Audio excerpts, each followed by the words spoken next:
चंद्रनगर में चंद्रसेन नाम का राजा राज्य करता था। वह बहुत शक्तिशाली और प्रजा का हितैषी था। वह अपने राज्य में लोगों का सही से ध्यान रखता था। वह कभी कभी वेश बदलकर अपने राज्य में घूमा करता था ताकि अपने राज्य की सही जानकारी मिल सके।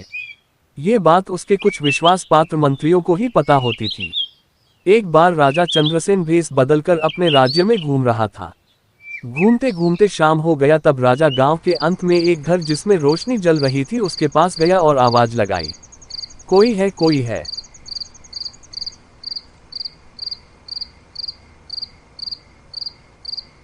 तब घर के अंदर से एक युवक बाहर निकला। उसने पूछा, बाबा क्या मैं आपकी कोई मदद कर सकता हूँ? राजा ने कहा, मुझे बहुत दूर जाना है, शाम हो गई है, मुझे ठहरने के लिए कोई जगह मिल सकती है? इस पर उस युवक ने कहा, क्यों नहीं बाबा, आप हमारे घर पर रह सकते हो। राजा मान गया। युवक राजा को अपने घर के अंदर ले गया और बैठने के लिए जगह दिया। युवक ने राजा से पूछा, बाबा भूख तो लगी होगी, कुछ खाओगे क्या? तब राजा ने कहा, भूख तो लगी है। युवक ने राजा को खाना खाने को दिया। खाना खाते खाते राजा और युवक ने काफी देर तक बातें हुई। युवक ने अपना नाम सूरज बताया और बताया कि मैं एक लिख रहा है।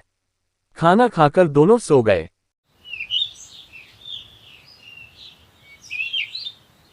सुबह जल्दी उठकर सूरज लकड़ी काटने के लिए जाने लगा। तब राजा भी उसके साथ जंगल की तरफ चल दिया।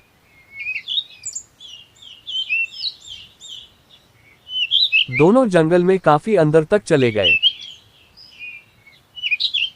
जंगल में एक दुष्ट तांत्रिक रहता था। उसने राजा को देखकर पहचान लिया।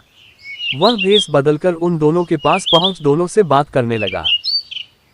सूरज लकड़ी काटने के लिए जंगल में आगे जाने लगा।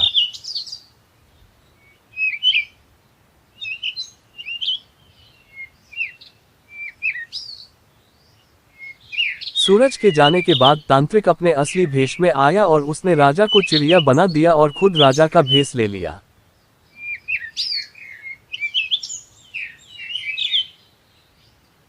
इसी बीच सूरज कुछ बात करने के लिए वापस आ गया। उसने छुपकर तांत्रिक की सारी चालाकी देख ली।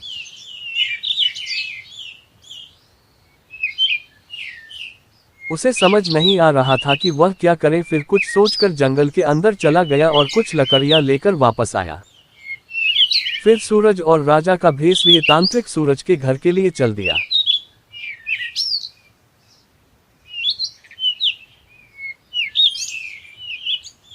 घर आकर तांत्रिक ने सूरज से कहा, मैं इस राज्य का राजा हूं। फिर सूरज से विदा लेकर राजमहल की ओर चल दिया। राजमहल पहुंचकर तांत्रिक राजा बनकर रहने लगा। सूरज को सब कुछ पता था, लेकिन उसे डर था कि तांत्रिक उसे भी चिड़िया न बना दे। सूरज ये सब देखता रह गया। बहुत देर सोचने के बाद उसे राजा की याद आई। वह जंगल में जाकर राजा को ढूंढने लगा। राजा वही चिड़िया बना बैठा था। सूरज को देखकर राजा ने आवाज लगाई, सूरज मैं यहाँ हूँ। सूरज राजा के पास गया और पूछा, अब क्या करें? राजा ने कहा, मैं तो कुछ नहीं कर सकता क्योंकि मैं तो चिड़िया बना बैठा हूँ। अगर तुम मेरी मदद करो तो मैं उस तांत्रिक को सबक सिखा सकता हूँ और अपने राज्य और प्रजा की रक्षा कर सकता हूँ। सूरज ने कहा, महाराज मैं जरूर मदद करूंगा, आप मुझे बताइए करना क्या है। तब राजा ने बोला, कहा तांत्रिक इसी जंगल में कहीं रहता होगा, चलो पहले उसके घर का पता करें।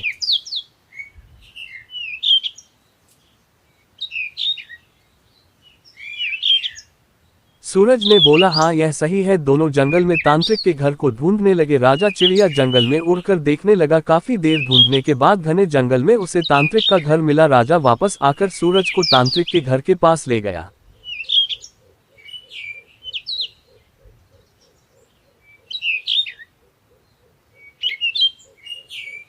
सूरज और राजा दोनों घर के अंदर गए तो देखा बहुत सारे पिंजरे में बहुत सारे चिड़िया रखी थी। तांत्रिक का घर बहुत डरावना था, जगह जगह मानव कंकाल लटक रहे थे। तभी एक चिड़िया ने आवाज लगाई, बचाओ बचाओ, मेरी मदद करो। सूरज और राजा चौंककर इधर उधर देखा तो देखा एक पिंजरे से एक चिड़िया की आवाज आ रही थी। सूरज ने जाकर उसे पिंजरे को खोल दिया। अंदर से एक चिड़िया बाहर आ गई। उसने कहा, मैं पड़ोस राज्य की राजकुमारी हूँ और पिंजरे में सभी चिड़िया अलग अलग राज्य के राजा या सिपाही है। उस तांत्रिक ने हमें चिड़िया बनाकर कैद कर लिया और हमारे राज्य पर कब्जा कर लिया। राजा ने कहा, सबको आजाद कर दो। सूरज ने सभी पिंजरे को खोल दिया। सभी चिड़िया बाहर आ गए और उन्होंने सूरज और राजा का धन्यवाद किया।